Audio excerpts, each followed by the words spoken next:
going on, guys? This is Alex here with 814 EDC, and today we're going to continue with the CJRB and Artisan review train. We're going to keep trucking on. So this is a full review of another prototype by, this time, Artisan, so a little bit more premium model.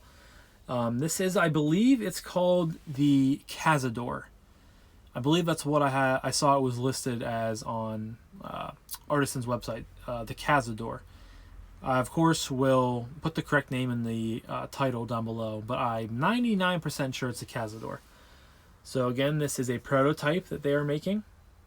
And if you guys can see, it is also in that AR RPM 9 steel, made in China. There's the Artisan logo right there. I really like the Warncliffe style blade on this. It looks really, really cool. Jumping right into materials, we're wearing kind of like these burlap raw micarta scales, which is really, really cool. Has this nice big pivot. I didn't like the pivot at first, but it's kind of growing on me. It has a really nice blue anodized pivot collar. Similar to over here, it has matching pivots, so big pivot, blue pivot collar. And the pot clip is not deep carry at all, but sort of. I mean, not deep carry, but it's not bad. And it does have an anodized blue backspacer and an anodized blue pocket clip. It does feature a liner lock, and it is a flipper to open. So this was, I think I had seen every single, actually I hadn't. I take that back. Don't listen to that. I had seen the Arion and I had seen the Tigers before. I hadn't seen the fixed blade that I'm going to review, and I hadn't seen this one before. So when I got this, I was kind of intrigued by it because it was just such a new model. And that blade shape is just really, really cool. It is a flat grind, really thin behind the edge. The blade stock in general is very thin, which is nice. Nice sharp edge. All these have had very good edges on them. But yeah, any skeletonizing going on? Nope. Very similar to the Tigris. There's not any skeletonization going on. But it's a relatively lightweight knife. Has a good weight to it. Sort of in that middle between being too heavy and being too light. Which I guess no knife is bad for being light, but it's in that good kind of weight range, I would say. So jumping right into action, like I said, this does have a flipper tab, which is like a little triangle right here. And it opens very easily. This is on bearings. Opens very, snappy every time, very reasonably. What's the other word I'm looking for? Reliably. Can't even talk right now. But one thing that is cool about this, I did find where I can middle finger flick it. The wind's picking back up again. It's just the blade. It has no fuller. It has no thumb stud, no hole. But if you get a good purchase on it with your nail, I can middle finger flick it very, very easily. Almost every single time. There's once in a while that'll fail, but I've gotten it down where it just flicks very, very well. Trying to get a good video. Yeah. So it's just cool that you're able to do that. I don't know. They probably didn't intend to do that, but let's freaking do it lefty. Yeah. See, lefty. There we go. It's not as easy without a hole there, but I'll see there I did fail, but you can do it right out the next time. Yeah, kind of halfway. There we go. But obviously the main deployment is a flipper, and it flips out very well. Very smooth. Not really any blade play, maybe a hair, but it's also getting passed around to a bunch of different people, so you're bound to get a little bit of blade play. And then closing, obviously you do have a liner lock. It closes very easily. It drops and the flipper tab hits my nail, and then you just shake it down.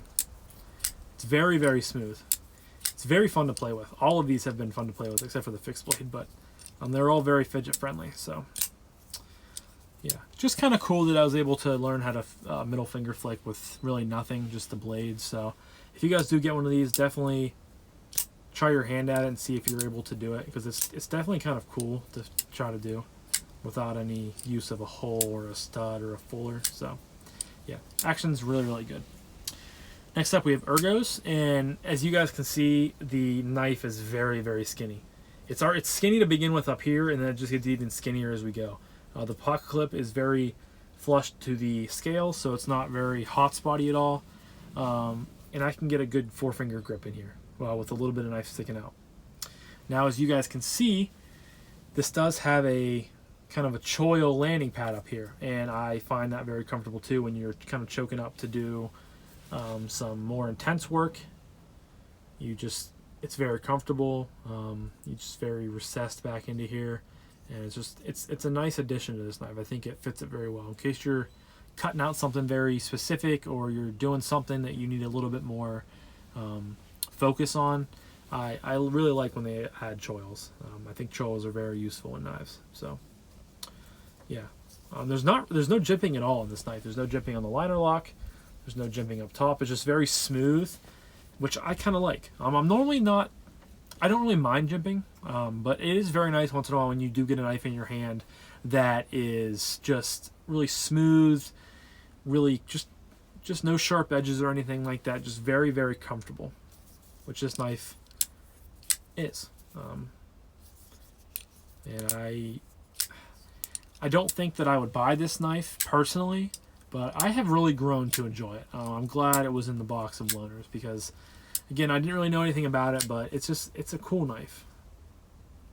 One thing I forgot to mention that I mentioned in my unboxing of it, when I first looked at it, it reminds me of like from Tron Legacy, like the motorcycles with like the big wheels. That's just kind of the first thing that popped into my mind, and I still think of it kind of every time I look at it. So, but yeah, action and what did I just talk about? Action and Ergos. No. Action and materials. I'm losing it, guys. Action and materials are good. Next, we're going to jump into Ergos.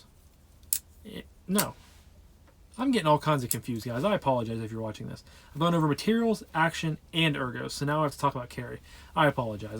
Like I said, I don't have my little checklist because it's very easy for my mind to wander off and not focus on what I'm trying to talk about. But I know where I'm at now. So next we're going to talk about carry. And like I said, this doesn't have a loop over style pocket clip.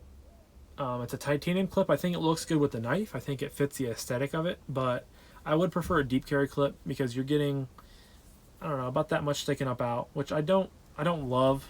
I'd much prefer a deep carry clip like I just said. But it doesn't carry bad. I probably carried this knife the least, if I'm being honest, out of all the knives. But the pocket clip again is nice. It's very nice over here. There's no sharp edge. You just have the jimping or the flipper tab down here to worry about, and it rides in your pocket very well. No really, I wouldn't say that it's a dream to carry, but it's definitely not a pain to carry. Kind of right in the middle.